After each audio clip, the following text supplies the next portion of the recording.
말씀을 살펴보겠습니다. 우리는 시편을 시가서라고 그렇게 분류를 합니다. 시와 노래 이렇게 말을 하는데요. 그런데 유대인들의 성경을 보면 이 시편은 성문서라는 책으로 분류가 되어 있습니다. 성문서라는 것이 좀 생소하지만 이 말의 뜻이 거룩한 문서라는 것으로 이 성문서 안에는 우리가 생각하는 시가서, 욥기부터 아가까지 그 5권의 책과 이 외에도 역대기, 그리고 에스라와 느헤미야, 또 이 룻기와 같은 성경들이 포함이 되어 있습니다.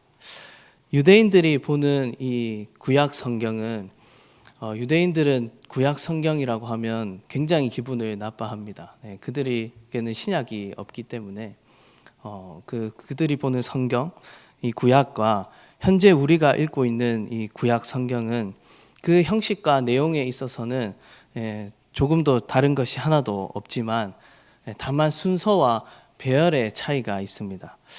우리가 보는 구약이 몇 권이죠? 66권, 39권입니다. 근데 유대인들의 이 성경은 24권이에요. 그런데 그 내용은 우리 구약 성경과 같은데 이 교회가 편의상 상하로 구분해 놓은 책들이 있지 않습니까? 사무엘 상하, 열왕기 상하 이런 책들이 한 권으로 이렇게 합쳐져 있고 12선지서도 이 유대인들의 성경에는 한 권으로 이렇게 나와 있습니다. 로마 카톨릭에는 이 구약의 정경 외에 다른 여러 성경들을 포함시켰습니다. 그 책을 외경이라고 우리가 하는데 주로 이 신구약 중간기 그 시대에 적혀진 책들이 많이 이 가톨릭의 정경 안에 포함이 되어 있습니다. 주목할 점은 종교개혁 당시 개혁교회는 다시 돌아가자, 성경으로 돌아가자 그렇게 외치면서 오직 이 구약 성경의 목록만을 정경으로 채택을 했다는 것이죠. 그래서 우리가 지금 보고 있는 이 구약의 성경은 유대인들의 성경과 같은 것입니다. 좀 더 이 유대인들의 성경에 대해서 살펴보면 이들은 이 구약을 타낙이라고 부릅니다.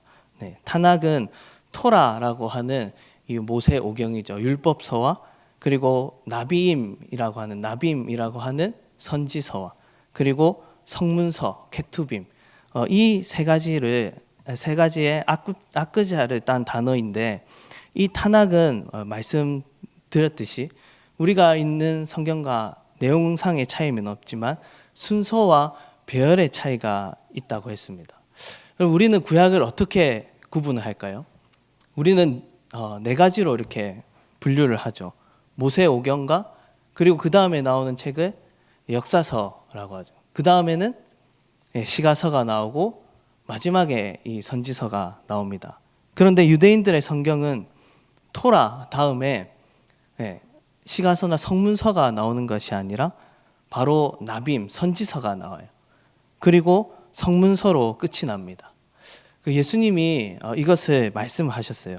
누가복음 24장 44절에 보시면 또 이르시되 내가 너희와 함께 있을 때 너희에게 말한 바 곧 모세의 율법과 선지자의 글과 시편의 나를 가리켜 기록된 모든 것이 이루어져야 하리라 한 말이 이것이라 하시고, 예수님이 당시에 읽으셨던 성경이 구약 성경이잖아요.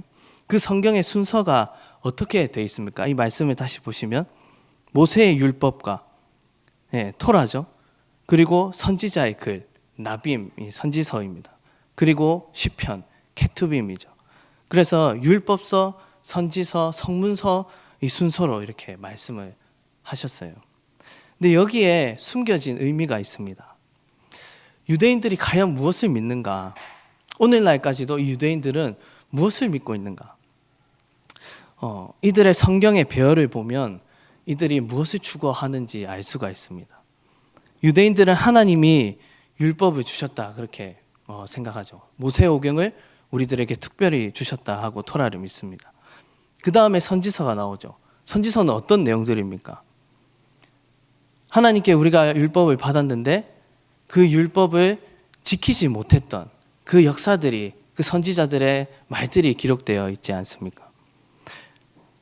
선지서의 글들은 그들의 실패를 이야기합니다.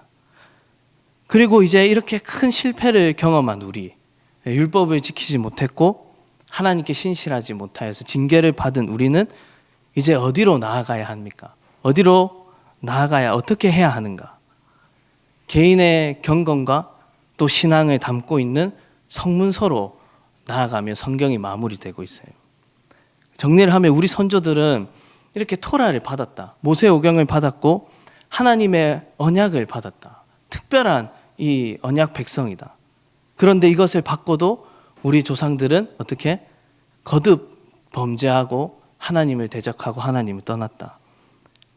그러나 우리는 다시 어디로 돌아간다는 거죠? 율법으로 돌아가자. 기도와 여러 행실로 돌아가자.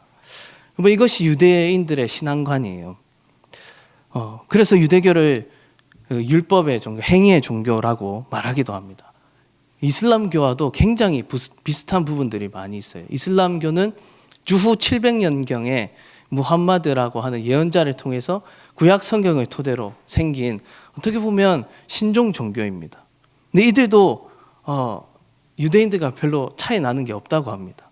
그래서 율법과 그들이 지켜야 할 도덕법들, 여러 절기들, 경건생활, 이 유대인들이 이토록 그렇게 목숨을 걸고 있는 이유가 그들이 보고 있는 이 구약 성경의 구조 때문입니다. 반면에 오늘 우리 기독교인들, 우리들이 읽는 구약 성경은 어떤 순서로 되어 있습니까? 오경과 역사서와 시가서와 예언서. 이게 어떤 의미를 우리에게 주나요? 우리가 보고 있는 구약 성경은 결말이 없습니다. 우리가 하나님께 범죄했으니 다시 하나님께로 돌아가자. 그런 결말이 아니라 우리가 하나님께 범죄했다. 개인 경건으로 돌아가자. 그런데 또 어떤 의미를 우리에게 주나요? 그럼에도 우리는 실패했다. 우리는 망했다. 우리는 소망이 없다. 구약이 그렇게 맞춰지고 있다는 거예요. 왜 그럴까요? 여기에 우리가 믿는 바 소망이 담겨져 있는 것입니다. 1세기에 교회가 시작되고 여러 1, 2세기 성경이 정경화되는 과정에서 초대교회는 이 구약의 배열을 이렇게 바꾸었다 합니다.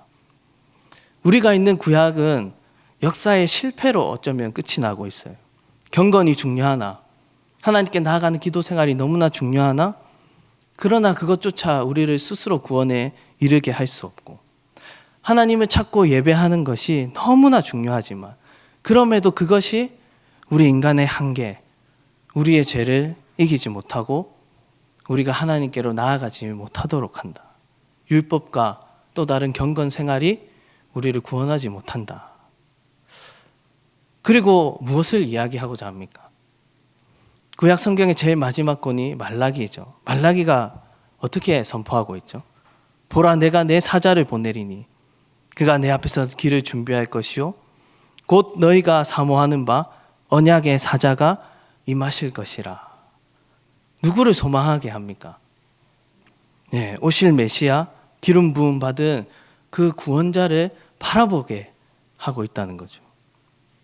그래서 이 구약은 신약을 여는 문입니다. 구약의 이야기는 오직 예수 그리스도에게 나아가도록 한다. 그것을 이야기하고자 싶은 것이죠. 학자들은 이것을 1세기 그리스도의 사역 후에 이 교회가, 초대교회가 점차적으로 그 순서를 바꾸어 갔다 합니다. 그러나 이것도 하나님의 섭리 아래 진행됐다. 우리는 그것을 믿습니다. 그렇다면 이 성문서나 시편, 이와 같은 책은 우리에게 소용이 없는 건가요? 전혀 그렇지 않죠. 오늘날에도 이 시편과 같은 책, 구약 성경은 이미 우리와 같이 성령을 받았고 우리 안에 예수 그리스도가 내주하고 계시고 하나님을 아는 지식이 우리의 마음판에 새겨진 그런 오늘날 신약의 성도들, 우리들에게도 굉장히 큰 유익을 줍니다. 여러분, 구약 당대에 특별히 하나님의 은총을 받고 성령이 지속적으로 내주하지 않던 그 시대에 하나님의 은혜로 인해서 성령의 기름 부음을 받고 충만했던 사람들, 그들이 얼마나 하나님을 깊이 알고 있었고 얼마나 깊이 하나님의 은혜를 누렸고 어떻게 하나님께 나아갔으며 자신의 삶에 직면하는 여러 가지 문제들에 대한 그 질문들에 대한 답변을 어떻게 얻었는가? 이러한 것들을 우리들에게 오늘 분명히 시사하고 있습니다. 오늘 우리가 읽은 시편 84편은 고라 자손의 시입니다. 여러분, 고라의 후손의 시는 시편에서 대략 한 10편 정도 나오는데 대표적인 시가 시편 42편 1절, 우리가 잘 아는 그런 내용들이죠. 하나님이여 사슴이 시냇물을 찾기에 갈급한 같이 내 영혼이 주를 찾기에 갈급하니이다. 5절도 볼까요?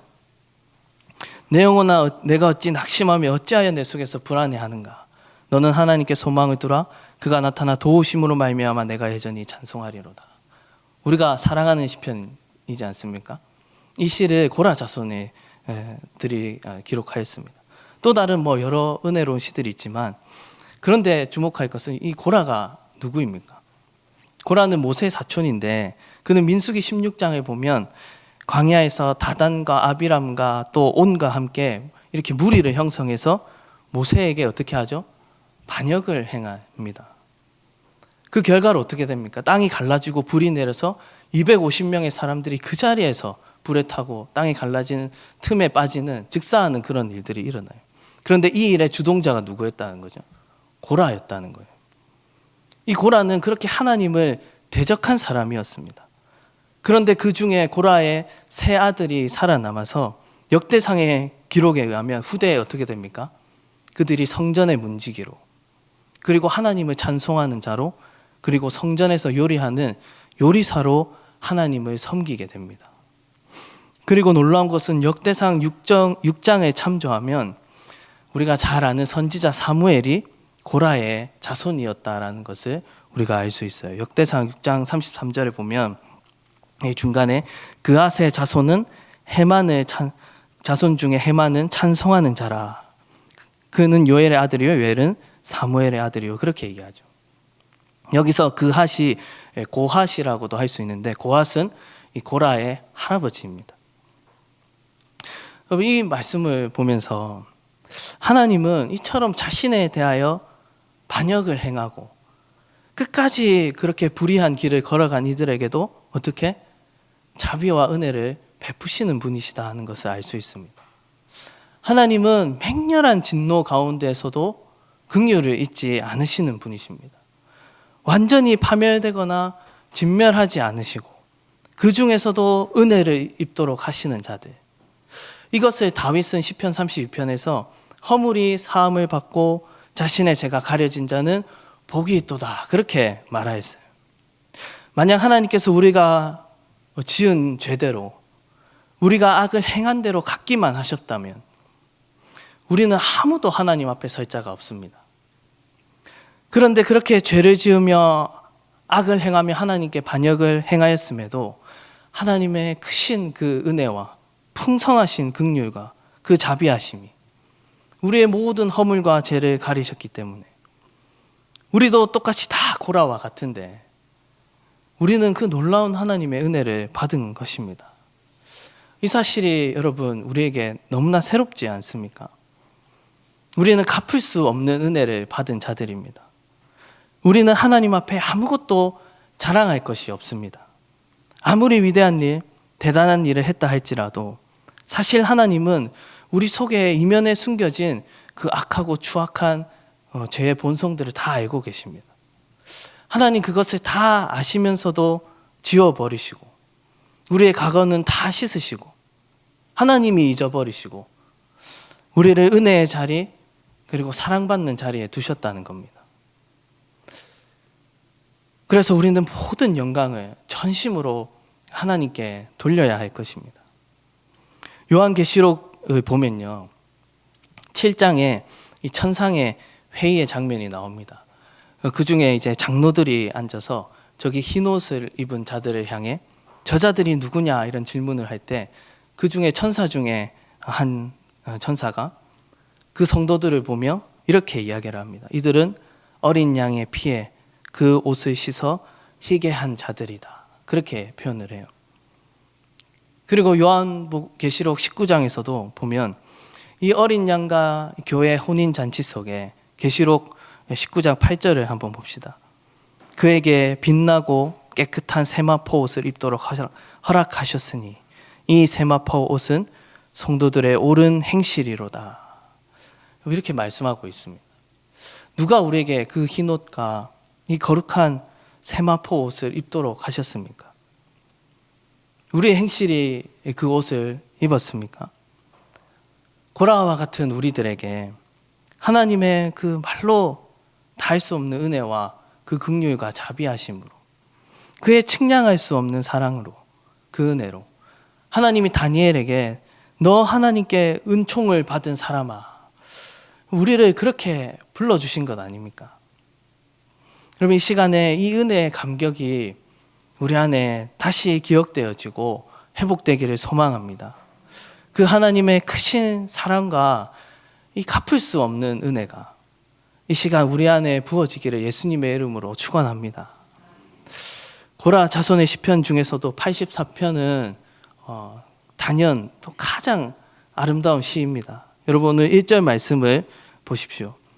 만군의 여호와여, 주의 장막이 어찌 그리 사랑스러운지요. 여러분, 이 시편에는 여호와의 장막, 궁전, 집, 하나님 계신 어떤 상징적인 장소의 표현들이 많이 나옵니다. 여러분, 장막이 뭡니까? 여호와가 계신 성막이죠. 우리가 말씀을 통해 계속 들어왔듯이 여러분, 이 성막을 완성하는 것이 무엇인가요? 하나님 말씀에 따라 완벽하게 성막이 지어져 갑니다. 그런데 성막을 다 짓고 났을 때 무엇이 그 성막이 되게 합니까? 하나님의 충만한 임재하심이죠. 그 하나님의 무거운 그 임재, 그 놀라운 영적인 임재, 그 구름과 능력으로 나타나는 그 하나님의 임재가 그곳에 임할 때 그 장소는 비로소 거룩한 장소가 되는 것입니다. 여러분, 우리가 만약 그 속에 있다면 누가 감히 그 하나님 앞에 바로 서 있을 수 있겠습니까? 누가 거기서 그 하나님을 두려워하지 않을 수 있겠습니까? 그럼 다시 요한계시록을 보면 4장에 천상의 예배가 등장을 해요. 여기에는 24보좌가 있고 여기에 장로들이 다 앉아 있는데 그룹과 천사들이 하늘의 하나님을 찬양합니다. 보면 8절을 보면 그들이 밤낮 쉬지 않고 이르기를 거룩하다 거룩하다 거룩하다 주 하나님 곧 전능하시니여 전에도 계셨고 이제도 계시고 장차 오실 이시라 찬양을 하고요. 10절과 11절을 보면 24장로들이 보좌에 앉으신 이 앞에 엎드려 세세토록 살아계시는 이에게 경배하고 자기의 관을 보좌 앞에 드리며 이르되 우리 주 하나님이여 영광과 존귀와 권능을 받으시는 것이 합당하오니 주께서 만물을 지으신지라 만물이 주의 뜻대로 있었고 또 지으심을 받았나이다. 천상의 예배가 어떻습니까? 그 위대하시고 거룩하신 하나님의 임재 앞에 장로들이 어떻게 합니까? 그 앞에 엎드려서 자신의 면류관을 벗어 그 발 앞에 두지 않습니까? 그런 충만한 하나님의 임재와 영광, 그게 성전에 부어졌다는 것이죠. 고라는 이 장면을 아마 상상하며 그의 집을 사모한 것이 아닌가 생각합니다. 다시 오늘 본문 2절을 봅시다. 내 영혼이 여호와의 궁전을 사모하여 새악하며 내 마음과 육체가 살아계시는 하나님께 부르짖나이다. 여러분, 영어 성경을 보면요, 이 뒤에 부분을 My soul yearns, even faints 이렇게 번역을 했어요. 근데 여기 faints라는 이 말이 기절하다, 졸도하다 이런 의미를 담고 있습니다. 무슨 말입니까? 이 고라가 자손이 내 영혼이 그 하나님의 임재를 사모하고 또 사모하다, 실신할 정도로, 기절하고 졸도할 정도로 그렇게 하나님의 영광과 임재를 사모합니다. 그런 과격한 표현을 하고 있어요. 그가 사모한 여호와의 궁전은 무엇입니까? 하나님이 솔로몬을 통하여 지으라 하신 그 성전이죠. 다윗이 이 장막을 보고 마음이 감동을 해서 하나님의 집을 짓겠습니다 하여 그때 허락하신 그 성전, 그 영광을 사모한다는 것입니다. 무슨 영광을 이토록 사모했을까요? 열왕기와 역대하의 기록을 보면 솔로몬이 성전을 건축하고 이제 성전의 낙성식을 행합니다. 그때 이제 솔로몬이 기도를 했을 때 어떤 일들이 일어납니까? 역대하 7장을 보면 솔로몬이 기도를 마침에 불이 하늘에서부터 내려와서 그 번제물과 제물들을 사르고 여호와의 영광이 그 성전에 가득하니 여호와의 영광이 여호와의 전에 가득함으로 제사장들이 여호와의 전으로 능히 들어가지 못하였고 3절에 보면 돌을 깐 땅에 엎드려 경배하며 여호와께 감사하여 이르되 선하시도다 그의 인자하심이 영원하도다. 그 앞에 엎드려 경배합니다. 여러분, 이 성전의 화려함 때문에 그곳에 이 영광이 가득했을까요? 장막에는 그냥 초라한 구름 한 줄기였는데 이 성전에는 폭풍으로 구름이 변해서 이들이 두려워했을까요? 그렇지 않습니다. 초라하고 보잘것없어 보였던 그 장막에 하나님의 임재가 충만하니 백성들이 그 하나님의 영광을 사모하게 되는 것입니다. 화려하고 웅장한 이 성전에 그 성전을 치장하고 있는 금과 은이 화려해서 그들을 감동시킨 것이 아니라 하나님의 임재와 영광이 그곳에 충만하게 부어지니 모두가 다 그 앞에 엎드려 그를 사모하고 그를 경배하는 것입니다. 지금 시인은 내가 그 영광을 사모합니다. 그 임재를 사모합니다. 내가 이것을 이토록 사모하다 내가 지쳐 쓰러질 지경입니다. 내 영혼이 살아계시는 그 하나님께 부르짖습니다. 이런 고백을 하고 있는 것입니다.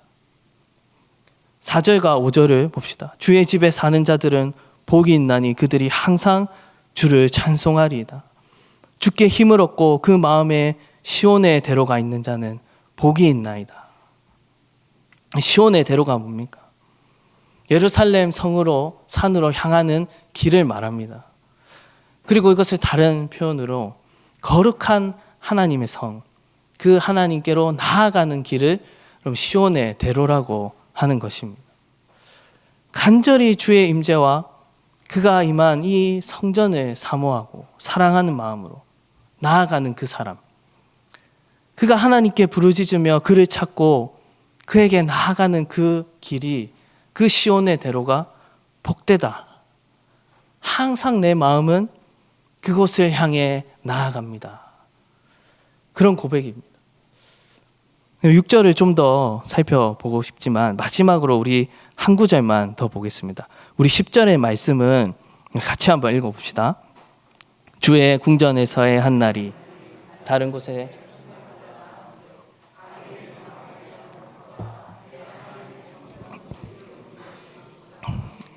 아멘. 고라의 자손 성전의 문지기라 했죠.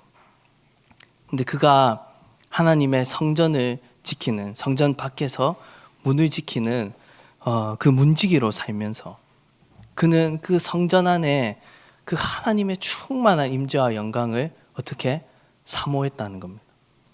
그 영광, 주님이 계신 그 나라, 그 집, 그 궁전에서의 한 날이, 그 한 날의 임재를 경험한 그때 그 기억이 다른 모든 곳의 첫날보다 더 좋습니다. 다른 말로 내가 하나님의 임재에 들어간 그때 그 은혜를 경험하고 그 위로부터 부어지는 하나님의 놀라운 능력, 그것이 내 육신과 내 마음과 내 영혼을, 그 내 모든 정신을 지나면서 내가 전심으로 하나님 앞에 굴복하게 되고 도무지 죄 가운데 변화될 수 없었던 그런 나의 모습과 나의 상한 마음과 심령이, 그 꺼져가는 그 심지가, 그 영혼을 하나님이 회복시켜서 일으켜 세우시고 새 희망과 소망을 주시는 그 하나님의 놀라운 임재, 그 하루가 다른 모든 곳의 첫날보다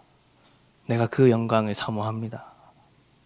또 보세요. 악인들의 장막에 거하며 먹고 마시며 즐기는 것, 세상의 낙을 즐기며 하나님 모르는 자들과 함께 있는 그것보다 나는 비록 성전 문지기로 그곳을 지나다니는 여러 사람들의 별 관심과 주목을 받지 못한다 할지라도, 내가 비록 성전에서는 주목되는 인물이 아니라 할지라도, 주요한 사람이 아니라도, 그러나 나는 그 자리에서, 그곳에서 나는 하나님의 영광을 사모하고 또 사모합니다. 이게 얼마나 아름다운 고백입니까? 정말 하나님을 기다리고 사모하는 자의 진실하고 그리고 거룩한 고백입니다. 그가 이 성전의 문을 지키며 가지게 된 정말 놀라운 거룩한 그런 일상의 영성입니다. 얼마나 깊은 이 영성의 고백을 하고 있습니까? 우리들에게는 그런 마음이 있을까요? 거룩한 일상의 영성이 있을까요? 여러분, 이토록 하나님을 간절히 사모하십니까? 이전에 여러분들에게 나타나셨던 그 놀라운 그 하나님의 임재를 여러분 기억하고 계십니까? 그 영광의 하루를, 그 임재의 하루를 다시금 간절히 찾고 구하고 계십니까? 이 고라의 자손처럼 우리가 하나님의 영광을 시간 간절히 사모하길 원합니다.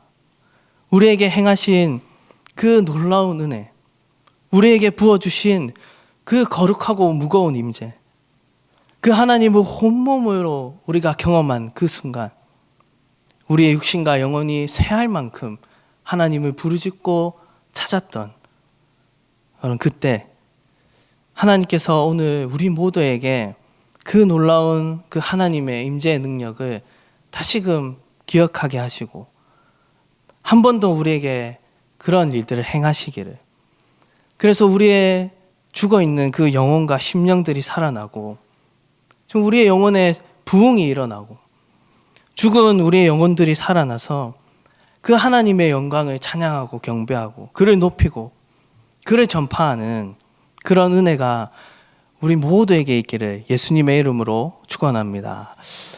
기도하겠습니다.